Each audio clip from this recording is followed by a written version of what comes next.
Argentine superstar Lionel মেসিকে যখন Neymar সম্পর্কে জিজ্ঞেস করা হয়, তিনি বলেন, কোনো সন্দেহ ছাড়াই নেইমার জুনিয়র বিশ্বসেরা এবং আমি তাকে মন থেকে খুব পছন্দ করি।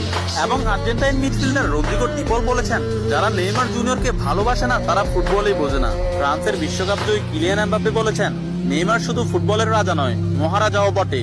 আর্জেন্টাইন গোলকিপার ইমিলিয়ানো মার্টিনেজ বলেছেন, আমি নেইমার জুনিয়রের অনেক বড় ভক্ত। আর্জেন্টাইন বিশ্বকাপ জয়ী তারকা ডিয়েগো ম্যারাডোনা বলেছেন, আগামী 10 বছরে 10 জন মেসি আসবে, কিন্তু আগামী 10,000 বছরেও একজন নেইমার আসবে না। পোল্যান্ড ও বার্সেলোনা স্ট্রাইকার রবার্ট লেভানডস্কি বলেছেন, নেইমারের মতো ফুটবলার জন্ম নিতে হলে আপনাকে 100 বছর অপেক্ষা করতে হবে। তাছাড়া ইংল্যান্ডের প্রিন্স ডেভিড বেকহাম বলেছেন, আজ পর্যন্ত এমন কোন ফুটবলার আমি দেখিনি যার ভেতর নেইমারের মতো ফুটবল আইকিউ আছে, এবং ফুটবলের ক্ষেত্রে কেউই নেইমারের লেভেলের নয়, সে দুর্দান্ত।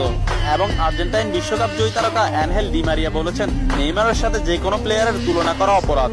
ফ্রান্সের বিশ্বকাপ জয়ী তারকা কারিম বেনজেমা বলেছেন, যারা নেইমারকে নিয়ে সমালোচনা করেন তারা ফুটবল বোঝেন না। ম্যানচেস্টার সিটির কোচ পেপ গার্দিওলা বলেছেন, আমার ক্যারিয়ারে নেইমার মানেই সবকিছু। আমি মাঝে মধ্যে নেইমারের খেলা দেখে আমার দলের উপর সেটা বিস্তার করি। এবং স্পেনের বিশ্বকাপ জয়ী তারকা জেরার্ড পিকে বলেছেন, নেইমার ইতিহাসের সেরা খেলোয়াড়। অন্যদিকে লা লিগা সভাপতি তাবাস বলেছেন, নেইমার লা লিগার সম্পদ।